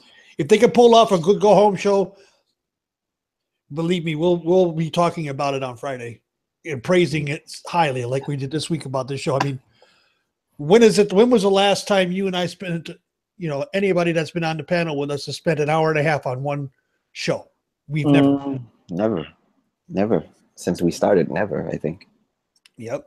Since we started the show, we almost always gush about SmackDown rather than Raw, and this is the first time we gushed about Raw. Gushed about Raw because SmackDown was a little bit. Unfortunately, SmackDown was a little bit off this week. I mean, let's put it in a quick sense. Baron Corbin, moving on to SmackDown in a quick pace. Baron Corbin interrupts John Cena in the first segment, was lethargic and uninspired setup to a high-profile match, in my opinion. We move on quickly because Cena did the whole respect thing and put Nakamura over, but Corbin's promo was unfortunately a little bit bland. And Cena's comeback for that bland verbal attack by Corbin was so one-dimensional that it felt like a program thrown together just to give them something. It felt like it was canned. Yeah, it felt like it was canned. Yeah, it felt one of the response would be canned. The other thing would be that it was just okay. We're gonna mash up Corbin and Cena in one segment to give them something to do. That's it. I think that's the reason. Go ahead. Yeah. In Cena because he does do a lot of one-dimensional type things, but he could have saved that more into his cut downs on Corbin. And he could have gotten away with it and not gotten in trouble. Yes. Yeah, but I also think I think that's part of the reason why Daniel Bryan came up, because that segment was dying. And basically came out and told Baron Corbin, yeah, just because you got that briefcase doesn't mean you can do and say what you want. I make the matches around here, and you're going to be the only thing I wish they had put on it, but we know John's leaving to Raw for a while, is that the case was at stake. Yes, that would make that match even more watchable to me. Agree. I mean, basically, in a wrap up, this was disappointing. This was disappointing to a higher profile match. Just to promote your high profile match between Nakamura and Jinder Mahal, where Cena puts up Nakamura on a pedestal, it's disappointing. And next we have Ty Dillinger and Sami Zayn versus the Usos. Probably one of the few bright spots in SmackDown show this week. I enjoyed it immensely. It was Sami and Ty. They just, I didn't think they would work well together, but they do. I mean, this is again another case. This is another case of okay, let's mash up these two and give them something to do this week. Surprisingly, it worked well for both Ty and Sami. I agree. I'd like to see that stay a tag team. To be perfectly honest with you, they'd have such great chemistry together. And the Usos surprisingly carried these two pretty well, in my opinion. They showed a little bit more chemistry with Zayn and Dillinger in this matchup. And they demonstrated the expertise of being a tag team that won them the tag titles in the first place. Like, I mean, using manipulation. That's another team in the tag division that's highly underrated is the Usos. Yes. I mean, they use referee manipulation, double teaming, just to secure a win. It was funny, it was amusing, and it worked for them. It worked for them and for their character. Yep. So, in a sense, that, and I give this match a little bit of praise because it was fun, and at least it gave both Sami Zayn and Ty Dillinger something to do, and surprisingly, they did it well. Yeah. Okay, and with that, let's move on to the next show, the next segment: Charlotte Flair versus Lana. Squash match. Oh, yeah. I mean, anyone here in agreement? Anyone here who didn't like Lana's character in the panel tonight? I don't like what they turned Lana into from what she was. Mm-hmm. She's been going downhill, and at least I will say this about. At least she tried to improve. Lana doesn't seem to be trying to improve her in-ring skills. Mm. As much as she wasn't given enough time in NXT. That's the biggest issue. True. You know, you can't learn this business in 2-3 months. Yeah. Down in NXT, you can't learn everything. You can't learn all the subtleties of the business in in-ring work in 2-3 months. You can't. There's too many things. Mm-hmm. I agree. Here's what's gonna surprise both of you. I haven't seen an improvement in Lana's wrestling ability that I can agree on. However, I kind of like the character development Lana's getting right now. That don't make any sense. Go ahead. Okay. Listen. Development, not in-ring development. Yes. Yeah, I know. Okay. Surprising, right? Okay, let me explain. Currently, right now, the storyline goes that Lana is debuting on SmackDown Live as a wrestler and is hell-bent on proving the other women wrestler in SmackDown division wrong. That she can hang, she can wrestle, that she can find success as a wrestler. She hasn't to this point. And what happens is that Lana is looking frustrated, more and more frustrated. That much was evident and that much was shown in the manner that where Lana slapped Charlotte. Agreed. I mean, doesn't that constitute as an interesting and intriguing character development for Lana? I can agree that she's not a good wrestler. I can agree that she hasn't improved yet on the wrestling side of things. However, I know that you and I can agree that Lana has always had better character development, whatever her character is, either as a manager with Rusev, either as a sidekick to both Dolph Ziggler, or even currently right now as a wrestler. Well, she's kind of like a sidekick to Tamina if you saw the backstage thing. True. Again, I am surprisingly enjoying her character development as much as I would like not to say it. I do believe that Lana's character development is interesting to watch.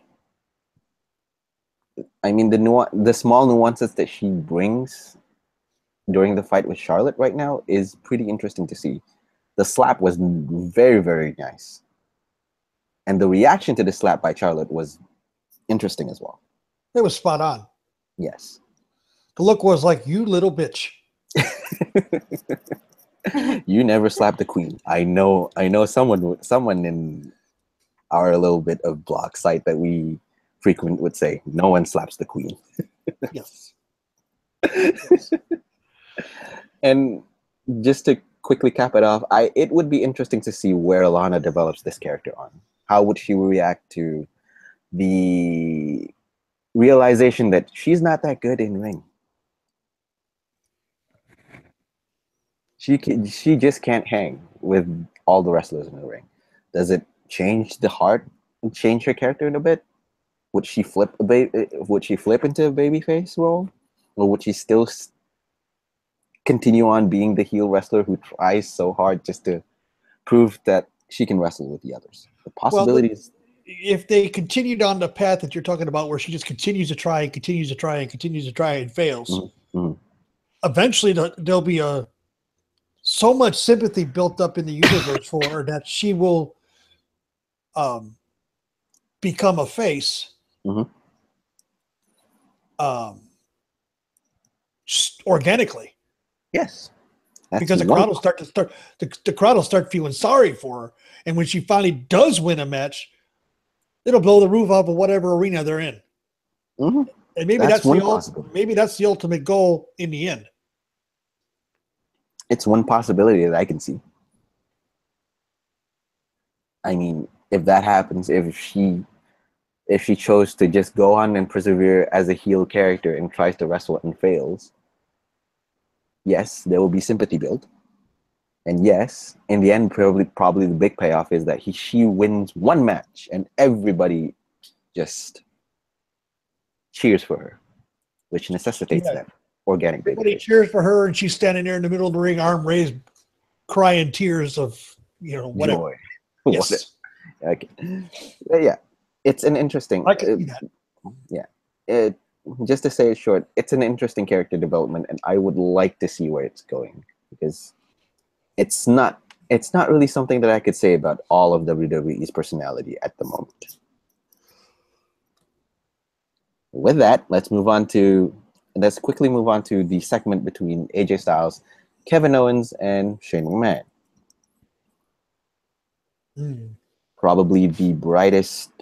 Probably that was it was a bright spot on the whole show. Yeah, it was a very, very interesting and excellent promo that they pulled out. I mean, instead of going into SummerSlam with storyline that obviously puts Shane McMahon as the one who may or may not screw Owens out of the title, just as to jumpstart a rivalry between the two. They created tension between Styles and Shane McMahon. Yep.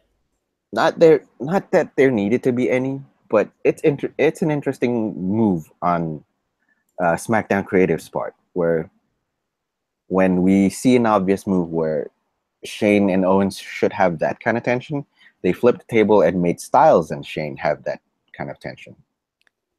But if you remember, Styles is the one who also threw Shane through. Yes, he did. Which led to the WrestleMania match. Yes, he did. That's the small tension. I can see why they went that way when they flipped it. And on that note, yes, it's kind of like an excellent piece of storytelling where they took that to note and know that in the history that Styles and Shane had this kind of tension before. And then they showed the piece, the video from the network that Kevin Owens said about Shane not doing the 3 count for Stone Cold Steve Austin in that classic match against Mick Foley. Ooh, that's another bit of tracking back, and that was done wonderfully. Yeah, and it's going to build to something. There's going to be some controversy involved. I mean, you obviously already have that in Owens. Remember that his character is a master manipulator. He'll exploit almost anything just to get his way. So that's one thing. Just in short, it was a beautiful setup. It was a beautiful segment, and it was a refreshing take on the concept of heel and the authority figure having tension, but they flipped it to having the face and the authority figure having a little bit of tension, and it's interesting to see. It raises a lot of questions, and those questions are good. Next, we move on to Naomi versus Carmella. Just to wrap it up in short, The match itself isn't really anything special or isn't really anything unique. But we have the return of James Ellsworth. Oh, joy. I didn't even miss him. I didn't either. Both of you don't miss him. Great. Yes. Well, technically speaking, he has been making himself heard on Twitter, so there's that. That's why I we don't. didn't really... I don't follow him. Me neither. To me, he's meh. Meh. Yeah, You already said that. give me a meh burger with meh fries and a meh Coke. And met cheese. What's Okay. that? And a meh what? Met cheese. There Met you go. cheese. Yep. Meh cheese. Okay. Okay, but okay. Anyway, Okay. Anyway, the match is just kind of like a good placeholder, but the adding the return of Ellsworth adds an element of danger to Carmella as a character, because we know that despite all our misgivings with James Ellsworth right now, his character adds a certain amount of threat to Carmella in a sense, because he will interject just to save Carmella or just to help Carmella. He will slot himself in or make himself a nuisance to any and every women's wrestler in SmackDown Live. yeah. Now, and now I think I feel that Carmella now has her weapon back, where she has James Ellsworth to properly secure her title when she decides to cash in her Money in the Bank contract. I don't know. Yeah, I mean, he's like the insurance policy to get her the title, and exactly what we need. And I know WWE don't do this anymore. They used to do it. They don't do it anymore. What we need is a Becky Lynch, and James Ellsworth intergender match. Yes, we need an intergender match. So you want Ellsworth to lose an arm, huh? Yeah, where she basically puts him in a disarmor and breaks his arm off, literally, and puts him out for about a month or two just to take him off. Out for 6 months. Yeah. Okay, I can see that. But unfortunately, WWE hasn't really delved into intergender matches yet. We already seen one. They did it in the Attitude Era during the Monday Night Wars, and they really haven't done it since. Yeah. Remember, China won the Intercontinental Championship at one point. Yes, I know. I remember it. And don't forget that in the last WrestleMania, we had Nikki Bella and John Cena versus Maurice and The Miz. Yeah, that was a mixed tag, but women took on women, men took on men. Maurice was hardly ever in the ring. Yeah, unfortunately. But okay, I digress. Let's cap this off very quickly with Randy Orton versus Jinder Mahal. Good match. The cap off. Yes. The matchup. Randy actually showed up 2 matches in a row against Mahal. Well, this is one funny quote that I got. It's a grudge match that translates into Randy gets his win back. Yep. Thumbs up, SmackDown. Yeah. And the Singh brothers not being there, and Great Khali not being there, made it acceptable, and it shows that Jinder has weakness. True. I mean, I don't know. Here's my nitpick on it. I mean, the question is, what would be in your thought process to have the WWE champion on your way to Brooklyn for a huge title defense against Nakamura to lose clean right now? Yeah. I mean, people knock on Jinder Mahal having his title reign looking like a joke, in a sense. Yeah. But things like this, where a champion cannot build on his title reign, hurts his credibility, unfortunately. Yeah. Especially when people are having a hard time accepting the idea of him as a champion. I mean, it doesn't make sense, basically. And it contradicts everything that you want to build. You want to build Jinder Mahal as a champion, but with him holding the WWE champion, the biggest title that you have in the company, Right? And you let him lose. Basically, it's just backward logic. Yeah. That's one. Number two, Rusev super kicking Randy Orton at the end of the match was a nice touch. But we both know reverse momentum. We both know reverse momentum booking. Does anyone really believe he's going over on SummerSlam? No. Didn't think so. But then again, we might be surprised because creative and Vince and everything, they're not leaking anything for any of the finishes. For any of the finishes coming up at SummerSlam, nobody knows squat. Surprisingly, coming in the week, which is highly unusual. You would expect by now there would be some spoilers out there, but there aren't. Yeah, surprisingly speaking, we're going in with just 1 week left before SummerSlam and nothing comes out.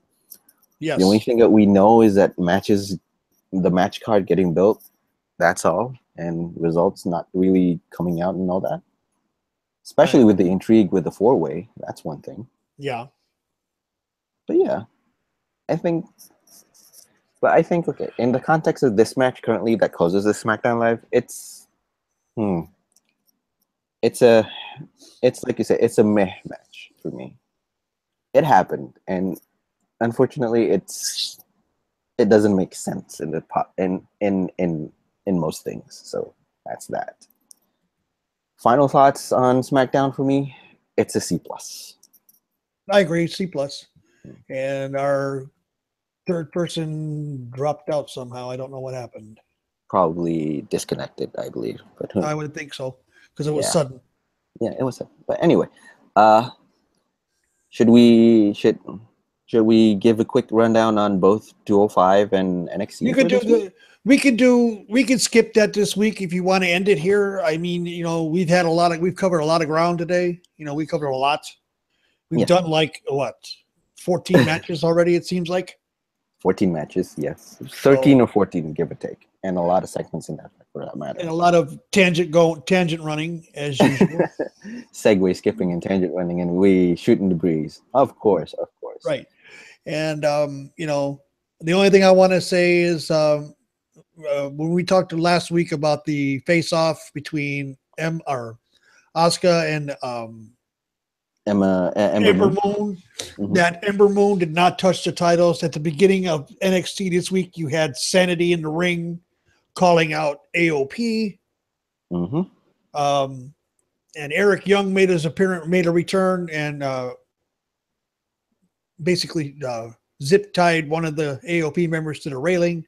Yes. They proceeded to beat them down and beat the other member of AOP down in a ring, and then Nikki Cross ran up to the stage, got the belts, and took them to the ring, and they're holding the belts and touching the belts, which, in a sense, if everything holds true, they're not going to win the belts. Mm-hmm. Yeah. Because we're going to take superstition for that matter. Yeah. The superstition again. True. I agree. Don't touch the trophy until you actually win it. Yes. Right. Until you actually win it. Which could lead to Sanity losing, and then suddenly Sanity moving to. I still think it's Sanity that's tearing up the offices. Yeah. It could happen. If we want to do a quick rundown on that, yeah. Although with the fashion peaks last week, it turns out that the little hobby horse that they had, the little horse on a stick, Tully the horse, was killed by Arn Anderson. Oh man, I laughed so hard on that one. I did too. The line that Arn Anderson used was a throwback line to a great movie of a good man. You're damn right, I did. Exactly. And I heard that, I just said, beautiful. That was beautiful. It was in that. Surprise! It was again a really really good showing for the Passion Police on the segment, and I do like it.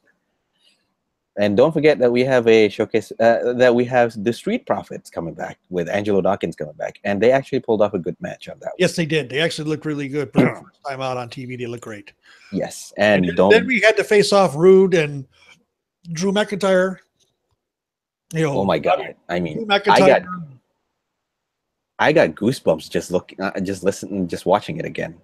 Yeah, And I got goosebumps just watching because these two look intense. yep.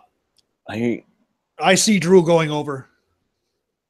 I could see that too. I could see that too. I But- mean, What is Roderick Strong going to take out of him next week? That's the big question. Even though we know it's taped already.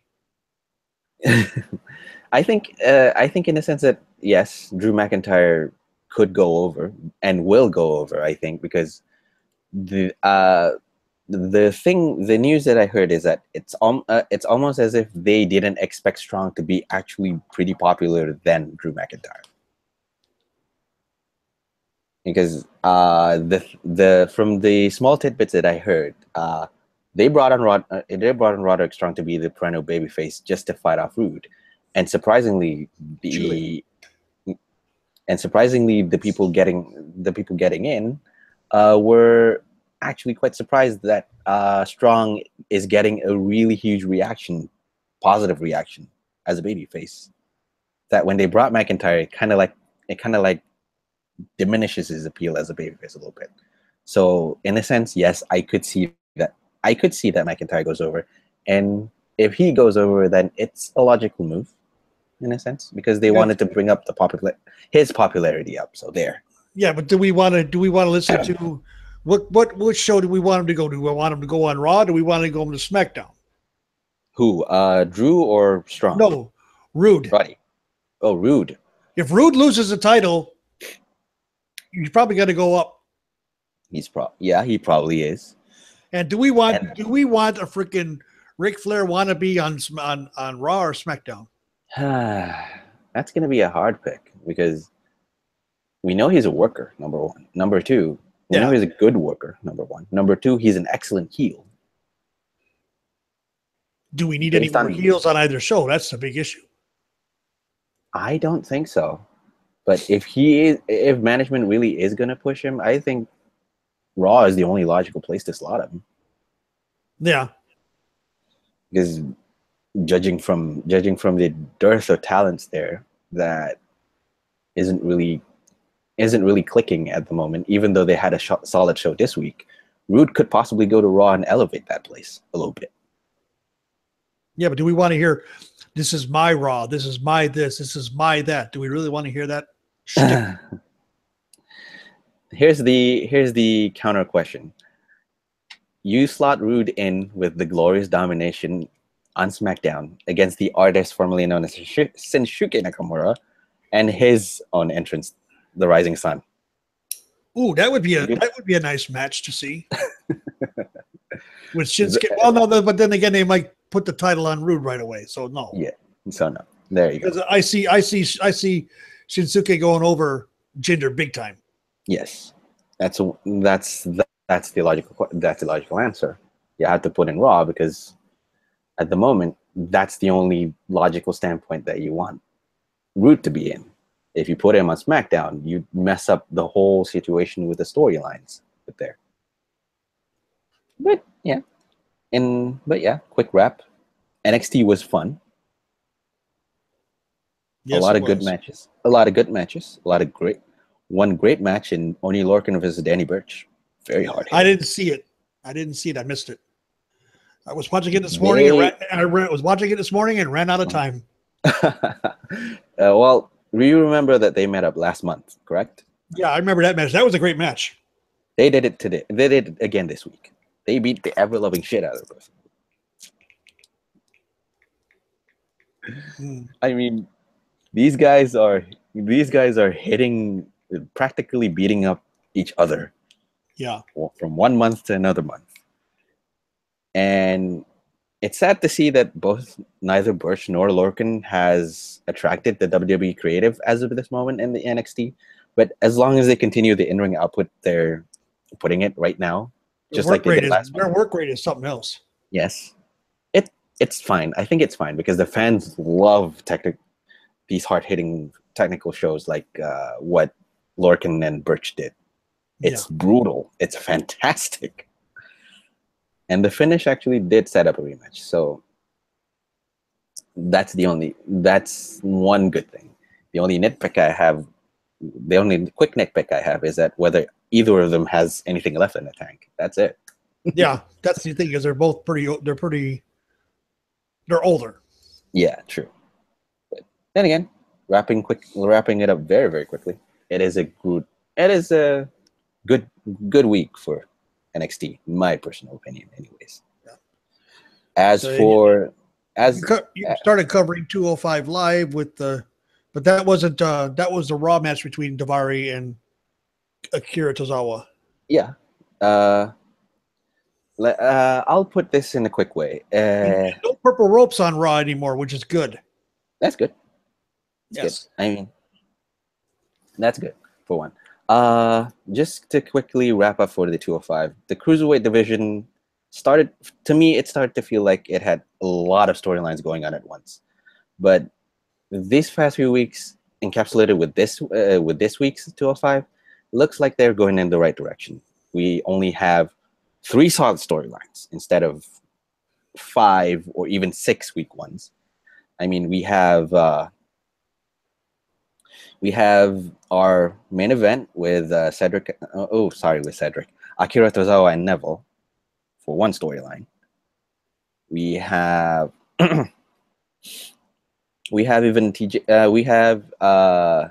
Noam Dar and Mark Thomas, which creates the other one, and we have Tony Ness and Cedric Alexander. All 3 have been wonderful on that one. And the biggest thing the show has going is the level of talents you have in the Cruiserweight division. And focusing on a lot more of the action will lead to a lot more people watching 205. It's kind of like how you watch Danny Burch and Oni Lorcan beating the ever-loving shit out of each other in NXT this week. So, in a sense, they're moving in the right direction into correcting 205 Live a little bit during this past few weeks, because you have it's needed some tweaking to get it straight. Yes, and I remember that you said in a past few weeks, I think, or past month, that 205 Live is fine for what it is. It just needs a few more tweaks. Just needs a little bit of alteration just to make it better, in my opinion. Right. Purple Rope's gone, good. Storyline, minimizing the number of stories that you have, good.